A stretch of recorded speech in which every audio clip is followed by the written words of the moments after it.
What's good, people? It's about that time to randomly relate reverse rants, no hate. So I watched Tim Bradley. Tim Bradley did an interview. Tim Bradley basically made excuses for Ryan Garcia. He made excuses for Teofimo Lopez.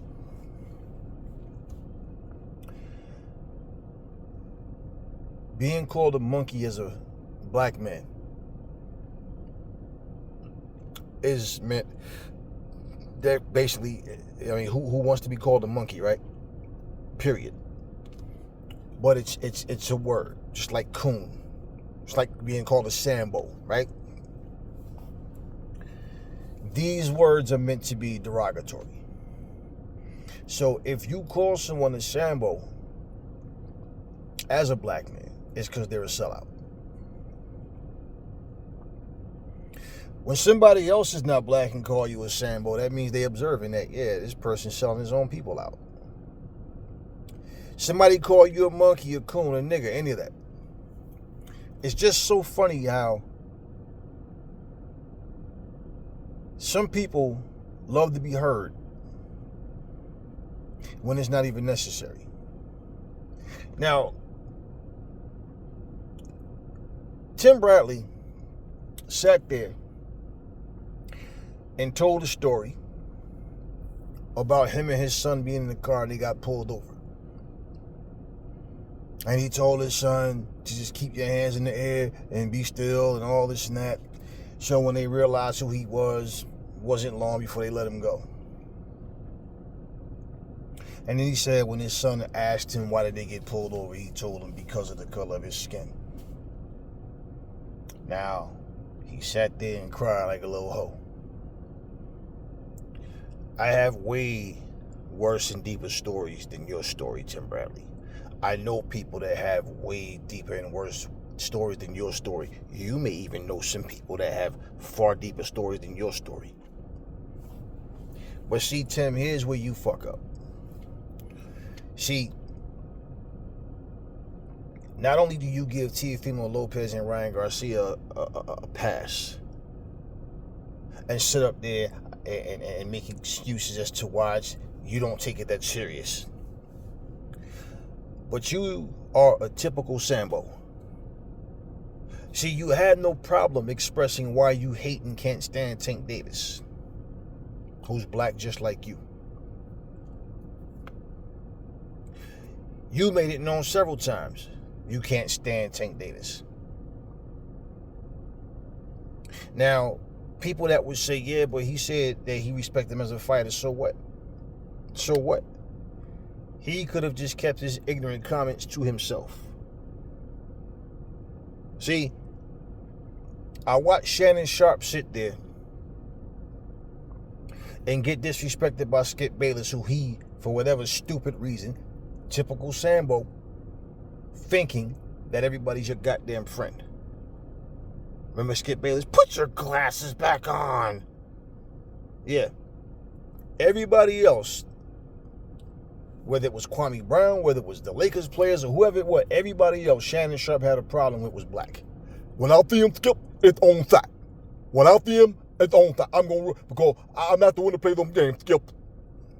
Yeah, and Skip sat there and disrespected his black ass in defense of Tom Brady. So Shannon Sharp found out, oh no, you may see me as a friend, but I'm certainly not your friend. We're just co-workers. That's why he said, you gonna disrespect me. Of all people, me.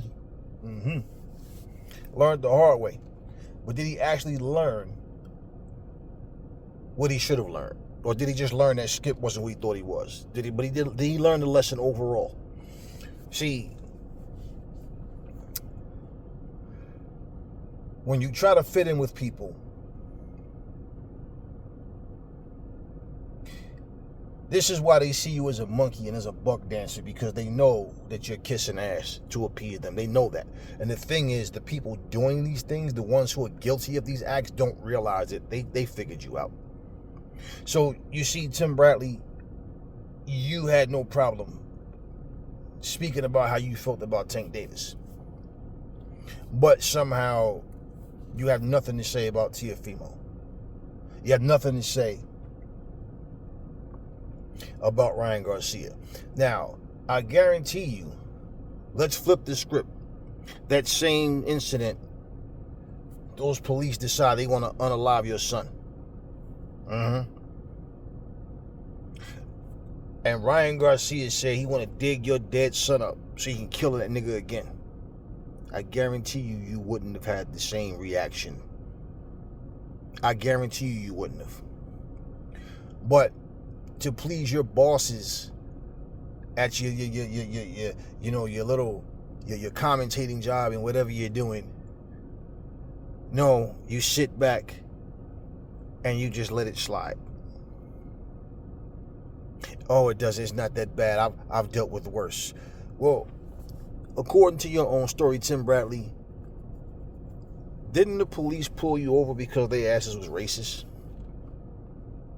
So, the same way how you sit back silent and have nothing to say about these two openly racist jackasses, see, this is why people get comfortable doing whatever they doing, because they feel like, oh, these niggas ain't gonna do nothing. All they gonna do is type shit in. Yeah, you'll see them, hug them, and everything's all peace, huh?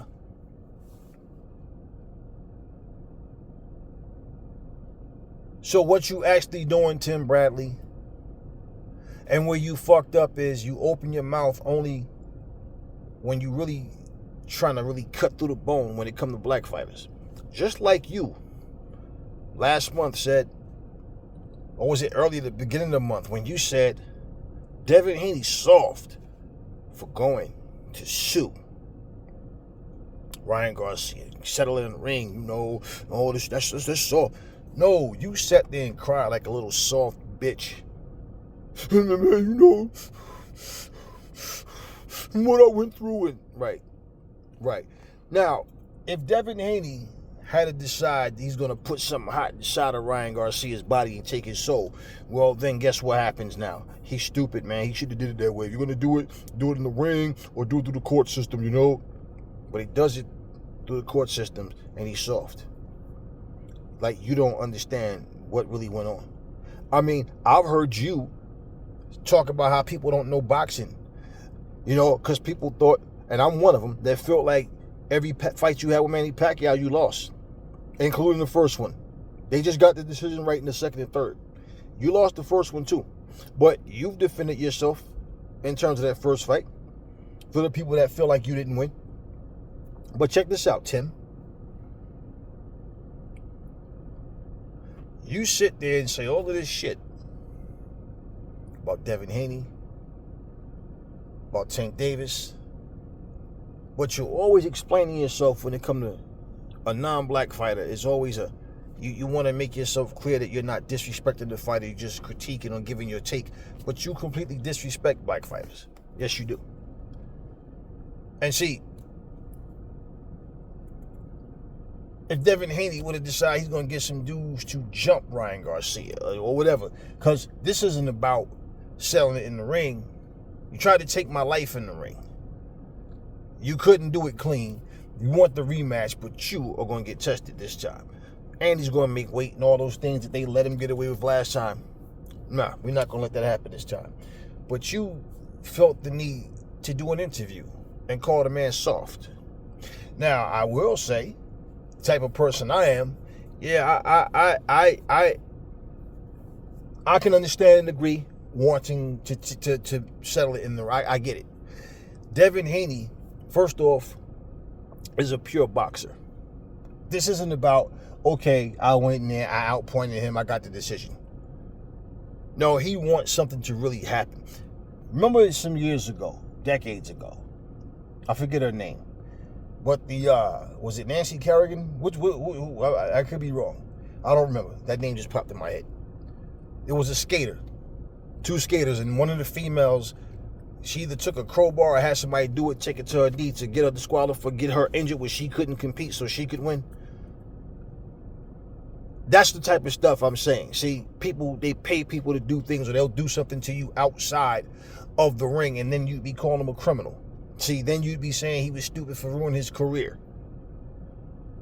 The same way how you sat there talking shit about how you had to explain to your son why these racist cops pulled you all over. Well, Devin's a grown man, but you're always going to love your sons and daughters regardless of how old they get.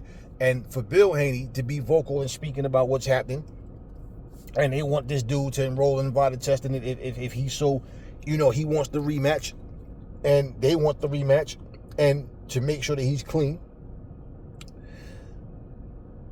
You call that soft. See, when I was coming up on the streets, right, when I was the chief out here in these streets, I remember some of the black elders were saying things like, see, racist folks expect you to settle everything in the streets, and you eliminate each other. So when you learn to use your brain and understand, the same racist people that want to see you destroy yourselves, you got to learn their side of the game, so you can navigate through life the way you need to. Because see, to racist people that deal with other racist people, that connect with other racist people, the same thing that's worked for them won't work for you. But somehow, your little bald-headed ass don't remember or don't understand these things. So you get in your feelings and want to cry every time you get in front of a camera and people start ripping into your ass because you make Sambo-ass comments.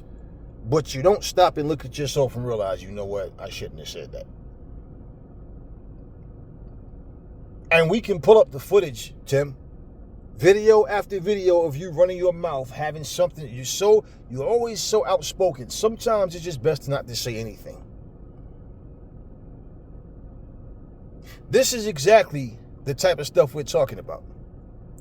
You know how many fighters in general get sick of your mouth always trying to critique somebody to the point you critique people to where you make it seem like you never ever lost a fight, or you never fought stupidly, like your corner man never had to tell you what to do, or like you never had to get a bad game plan, like you didn't ever make fights too hard for yourself, just like when you fought for Provodnikov,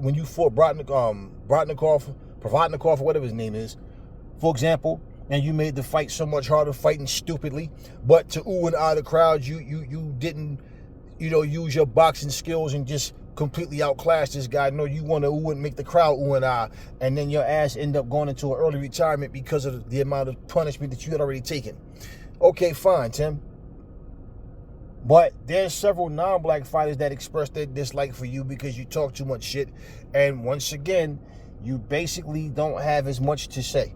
Somehow when it comes to black fighters, you go full Sambo mode. Those fighters, these people don't care shit about you, Tim.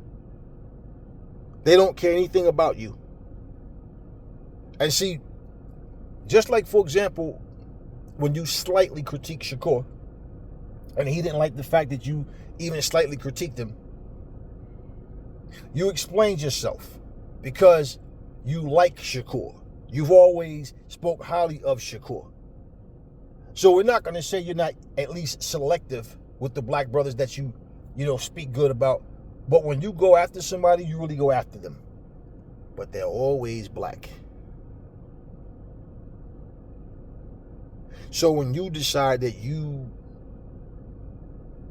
want to call this man soft and talk shit and talk about settling in the ring and you don't want to see boxing get to that point where everybody running to the court systems, well, you should want to see boxing to the point where people are clean and making weight and fucking honoring their contracts and the sport itself and fucking giving these fans what they pay for. But no, you more worried about somebody trying to get justice for some injustice that was wrong. See, it takes me back to when Victor Ortiz and Floyd Mayweather fought that night. And I gotta say this. Even Emmanuel Stewart sat there and I remember like, wow, I'm not gonna put Emmanuel Stewart in the same category as you, Tim. But Victor Ortiz, to anybody with two good fucking eyes, even if you had cataracts, if you could even see shapes on the screen, you could clearly see that that motherfucker dipped down, took his head, and rammed it up into the mouth of Floyd Mayweather. You even got a commentator saying you got to fight dirty sometimes. You got to rough the guy up to, you got to do what you got to do. Oh, so let's just go outside of the rules now. So try to do what we can to win a fight, huh? That's what we got to do. And I remember after he did that shit, I'm like, this dirty motherfucker. And he want to keep hugging Floyd already. Okay, whatever. Floyd ain't stupid though. You fucking. He split Floyd's lip to where Floyd can put his tongue through the hole in his lip. Joe Cortez goes, time, and backs up. Victor Ortiz's team starts yelling something to Joe Cortez. Victor Ortiz takes his eye off of Floyd, off of the Floyd. He's looking at whatever. Then he's walking up to Floyd again, trying to, and he's basically trying to sell this shit just so he don't, to get disqualified or to get the referee off his ass. When Floyd already hugged, nah, motherfucker, you done split my shit. And he's walking up and he's turning, and Floyd just caught him, bop, bop, down goes Ortiz. And when he did it, Emmanuel Stewart went, ah. He didn't like that. But Emmanuel Stewart and none of those other commentators said nothing derogatory about Victor Ortiz. Well, frustration, he can't hit him, and they like it was just normal. Headbutting isn't a part of the rules. It's illegal. It's bad. But all of them sat there, including Emmanuel Stewart, and not one of them said anything to really speak against what Victor Ortiz did. And that was a dirty fucking move. When in fact, he's the only one that did something dirty. That referee said time. And you guys are such Sambos that when you even talk about that, you're too stupid to even tell the truth. If the referee, and you can watch the fight and you see him in backup, back up. Not one of you said, hey man, if Floyd did something illegal, Cortez would have disqualified him. In fact, Team Ortiz would have sued him. But you see, no, y'all want to go with the narratives. Then you want to tell the story about why you and Floyd never fought. And you always try to make yourself seem like you were just better than everybody else. Like all the decisions you made was right. So here's this. Every time someone opens their mouth to talk shit, to talk trash about another fighter, and all they're doing is going, I got to make sure everybody I talk to got the same skin as me. Everybody I talk bad about, because otherwise, the people that's not like me, they're going to feel some type of way. So I don't want to make them mad. And this is exactly what you've been doing. And like I said, I don't care what you're married to. I don't care where your wife is from. I don't care about none of that stuff. If you can't stand your grounds as a man and realize, you know what, I'm offending people because I talk too much shit.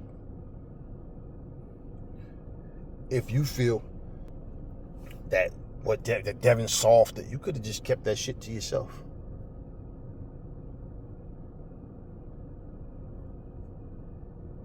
I guess when the person cutting your check, if they're not black, I guess you done fully Sambo'd out and you don't feel the need. You don't see the, so what? What's the point? Who cares? Who cares? But you said all that, and then you sat there and cried on TV, on in front of everybody like a little soft bitch for the world to see. And you called Devin Haney soft, and you're the one sitting there crying. And the funny thing about you, when you cry, you always try to have a tough look on your face with them tears in your lips. Like, yeah, whatever, man. And you calling somebody soft, yet you're crying all over the goddamn video. Okay. Well, this brings me to my next point, and I want to just get this out and say this because I want people to understand the reality of, what actually goes on that people completely and purposely ignore. This is what I didn't respect about Deontay Wilder. Because Deontay Wilder, for one, he only talk about black this, black that, black people united when he has a fight coming up. Outside of that, you don't see Deontay Wilder just speaking up about being black and looking out for black people. And you don't see him doing that shit. Only when he has a fight coming up. And then when he went into this fight with Tyson Fury. Now, the truth of the matter is, Deontay Wilder stood there talking about it's us versus them. And people was started to talk about Tyson Fury being racist or whatever. I don't know what the fuck he is. He's an asshole, I know that much. Yeah, he's a bit of an asshole, a liar, delusional. But let me say, and him saying that, then he's talking about all this stuff about being an African warrior, and they're making a statue of him and all of that. This is how I looked at it, because this is what was going on. If you care so much about blackness, let's just be real. When you had the opportunity to fight against Anthony Joshua a long time ago, you could have took that opportunity and you could have made $120 million fighting Anthony Joshua. You know, and mind you, we're not even talking about all the other offers that was made, but this was the most lucrative of all. And you knew it was guaranteed. You knew it was. You didn't say, hey man, he's a black man, I'm a black man. Hey, let's go make this money. You know, hey man, we two at the top in the division. No, you decided you wanted to go the Tyson Fury route. Then you got a draw with him in the first fight, and then after you got your ass cooked in the second fight, that's when all of a sudden we knew what time it was about Tyson Fury from the very beginning. Yet that's who you decided to do business with. Someone that you knew was dirty. All the accusations that all these channels made up for you, then you just went along with it. See, where's all this black talk in between every other fight? Where's all this stuff about black people uniting? Outside of you making twerk videos and doing stupid Street Fighter punches, jumping up in the air, doing stupid uppercuts and all this, like, you never took the time to address none of this shit. Everything was always about when you have a fight coming up, you try to promote the fight hoping that you'll get the black people behind you. So my rhetorical question was, why you only do this when you have a fight coming up?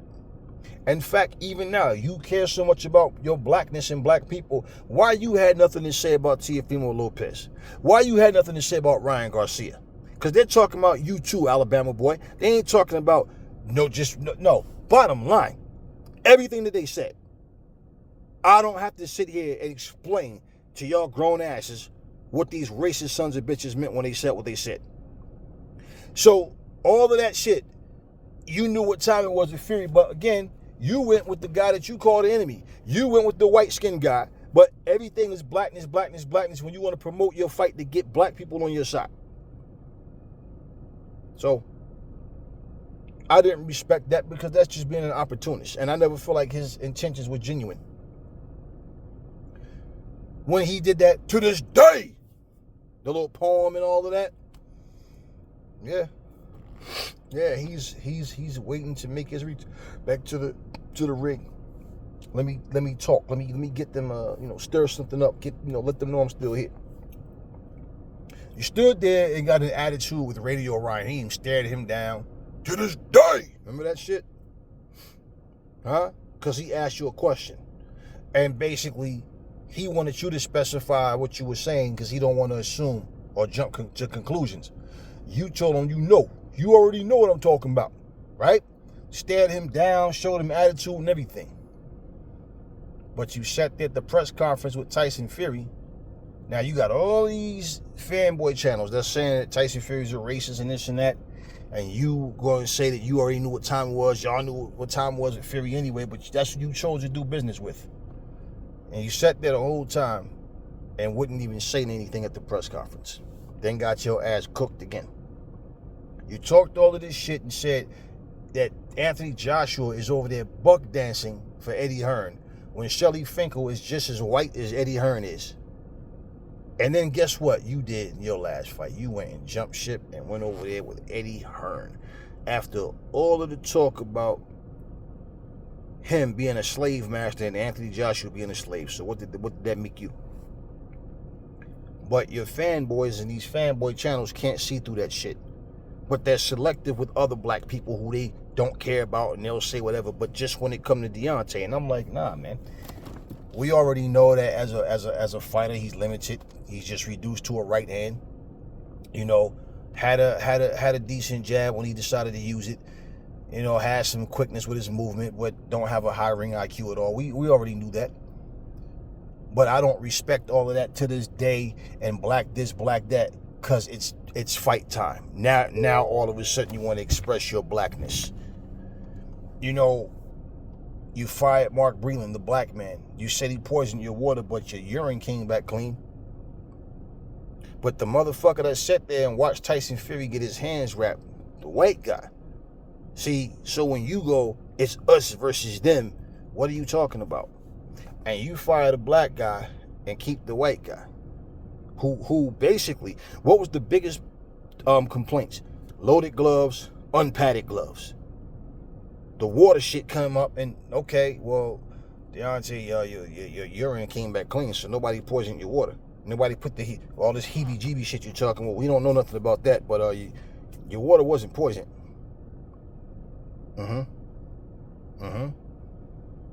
But you let Mark Breland go. But your fanboys are so blinded that they can't even see. I'm telling you reality. This is what happened. This is what he did. Dylan White, who's also another black man, you told him you'll freeze him out for 2 years. See, you cut a deal with the devil, so to speak. And then when Tyson Fury tried to skunk you and you had to take him to court to have a third fight with him, well, look at what happened. Then you see Anthony Joshua face to face, and y'all sitting there at the press conference of the first, card that they had, or second card, whatever the fuck it was, where you were supposed to fight Joseph Parker. And you had all of this smiles and kept shaking Anthony Joshua's hand, but then you did the same cowardly shit that you always do. Now that he's not in front of me, I'm doing a separate interview. He can't hear me. Now let me talk my shit. And then, remember, before that, you saw Tyson Fury. Bomb Squad! You start cheesing, walk over there, hug him up. Said it was good seeing everybody. But you said after you hugged him up and all that in a separate interview, you're going to go to your grave knowing what Tyson Fury did. But it's hard to convince people when you don't have evidence. Which is what I always said, right? He didn't have any evidence. And my whole thing with people that don't, for people that just really are short-sighted and naive, if you care about your blackness and you support who and what we are as people, but you turn around and you only see fit to do this, it's like no different from, it's like, when Mexicans fight on Cinco de Mayo and or different promoters talk about an all-Mexican card, and right? So no, it's nothing wrong with you trying to get the people behind you. See, the problem is the way you do it. And that's fraudulent. When you only do this because it's time for a fight. It's part of a promotional package leading to a fight. But on the regular, where's all this at? Nah, you don't see it. You don't see it. And I saw and felt completely different about the things that you said and did. So no, I don't take it as being genuine. I see it as a marketing tool for yourself. I see it as you being an opportunist, like I said, to try to get the people behind you. And you're not a big star. You have to have the right dance partner. You've never sold out an arena. You can't do shit on your own. It's not like you're a household name. They say your name boom, building soul out. Nope. No. So that's where when I looked at him, I said, I don't respect the shit he does, man. That's like, come on, seriously.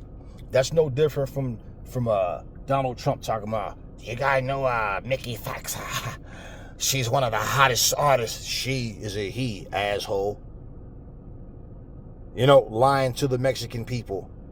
Lying to the... See, you want people lying to the Latino community. Why? Everybody he's racist against, I'll take their people, their little pawns, shake them up real good and have them vote for me, and then stick them in front of a camera to persuade the people of that nationality to vote as well. That's all that is. See, and that's exactly what you were doing. Okay, I got a fight coming on. Let me talk about Africa. I want to fight Asia in Africa. See, all that shit you talked. But you cut a deal with the white bald-headed guy that you basically called the enemy. Said it was us versus them. And then you went there and got cooked. So,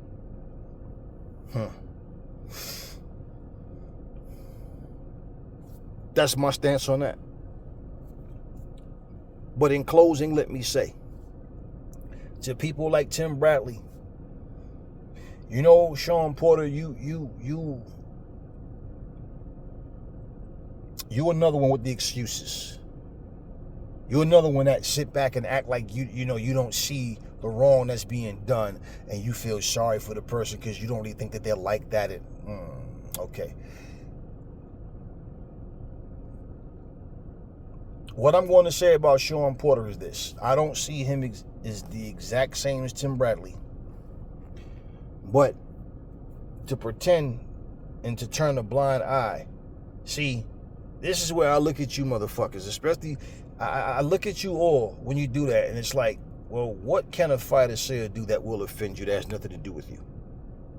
Because if you can speak and say things about another fighter, another human being, period, and it's just about you expressing your personal feelings about something that they have done or they're doing in the sport of boxing, but you say it with so much aggression and feeling like it bothers you personally, but somehow this shit came out their mouth didn't.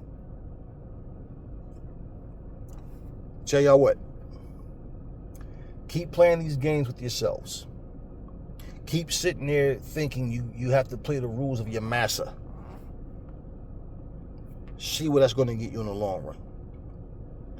And just like, for example, when Paulie Malignaggi made all those fucking racist ass comments and basically talked about how, you know, now him saying is not because he's black. And like, example, I told you out of my own mouth, I was asked a question about who do I see as the next great black American heavyweight. And I said, looking at who's out here now, nobody. I don't see no black American heavyweights that's doing anything. That's not what Paulie said. Paulie said, I know black guys, it's not their time anymore, you know. It's not their time. It's a long time ago, right? But he's just running his mouth, and all of those shits that he said, all that stuff that came out of Paulie's mouth. Paulie even got fired from the network he was working for. But yet, y'all black asses still sat there and did different podcasts with him. Did business with this motherfucker.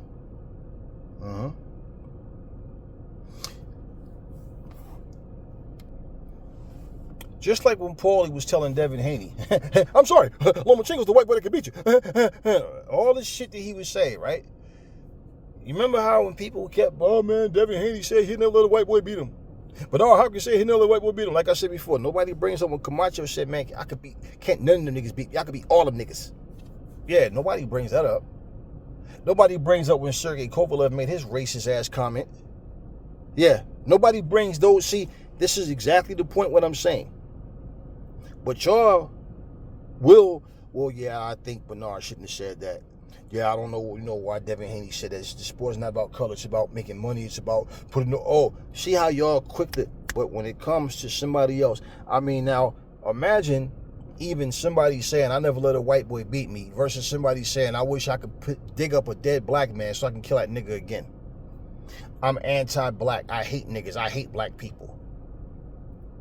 Yeah. But you got nothing to say about that.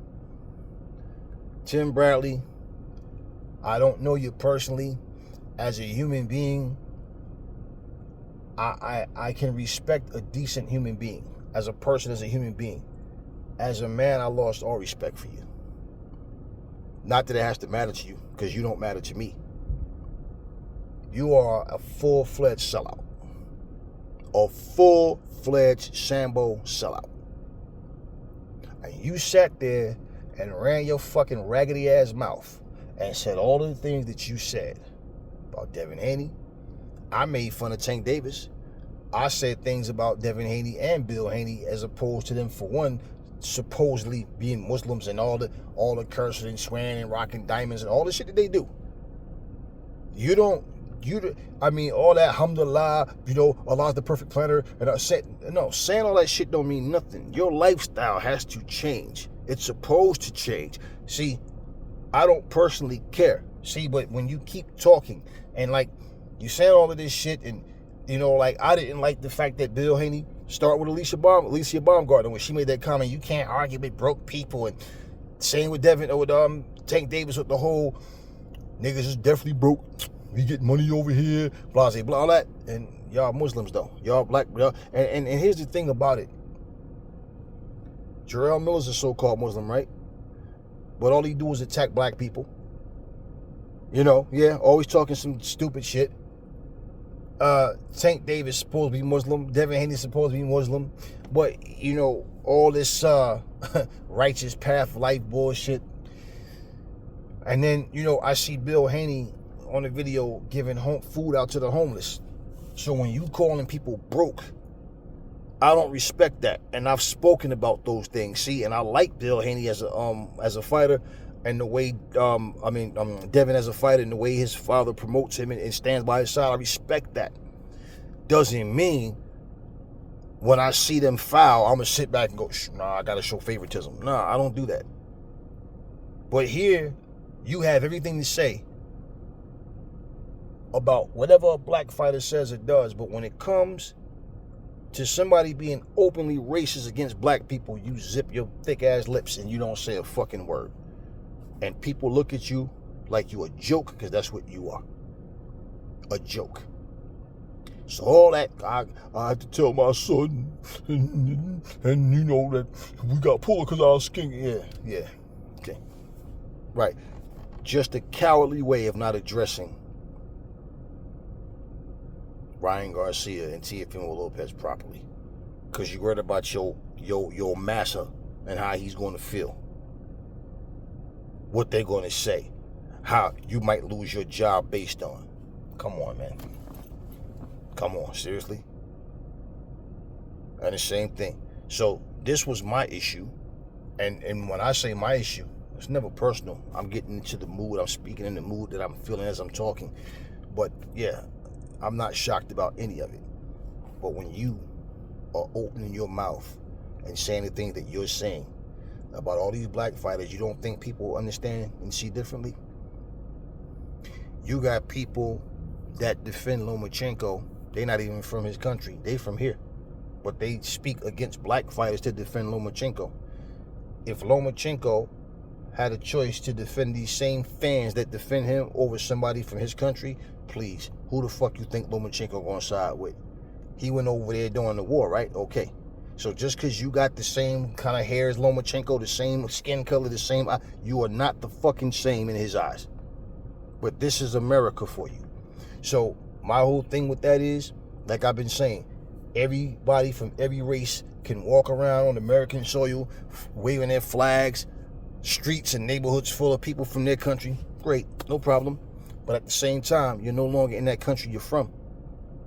But they have no problem expressing, I'm from such and such. I'm from here. Look at me. Yeah, we from, right? But we, no. You see what Eddie Hearn and Frank Warren is saying? Eddie Hearn sat there. I watched Eddie Hearn at that kickoff press, and I watched him sit there over there with Tyson Fury on, sitting there. He basically filled in, I guess, for Frank Warren not being there. But you see all the shit that went on in the past, and Eddie Hearn even spoke about it on an interview. but they're working together. See, here's a problem in America. Nope.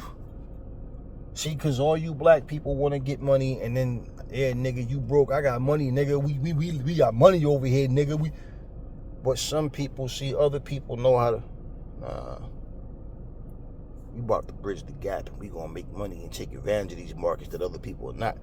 So yeah, when you see that Riyadh season, when you see this guy Turkey promoting that brand, taking it out of Saudi Arabia and all over the place where other people get to witness this brand, and they have a Netflix deal, different things happening where they're trying to get at least what they're doing out there. Even the new video game, Undisputed, that came out. Yeah, what you see on there, have an arena. What you see the logo on the ring, Riyadh season, right? Yeah, all of this. But right here in America, nah, black, white, whatever, we can't unite and make things happen. We can't work together and do business. So somebody from a whole different country had to get involved to make shit happen here. For people to even want to come out and see the fights. But, once again, people like Tim is scared to stand on their blackness. They're scared to do it. And as long as they're getting paid and they're fearful that outside of my master, employing me or whatever, I don't know what I can do on my own. I don't know what I can do outside of being a commentator. First of all, if a motherfucker don't want me to work for them because I'm standing on business and I'm speaking the truth, fuck them. Fuck them. But all y'all sit here and break bread with racist ass people. How the fuck could you sit here and see Ryan Garcia or Teofimo somewhere and shake their hand and smile and laugh and talk at the motherfuckers after what they said and did? Yeah. Whichever monkey wants the banana. Tio gets to see the shit Ryan's doing and see what that came down to, and he still does it. And the excuse that y'all making for him, he's just doing that to try to make a fight happen. Y'all black people are weird, man. That's real shit. Y'all some weirdos. Y'all make excuses for. I see all these different black folks.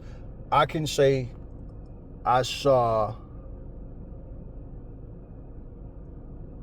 about 3 videos where somebody went raw on Tio and Ryan. Like, really went raw on them. Everybody else is passive and trying to make excuses.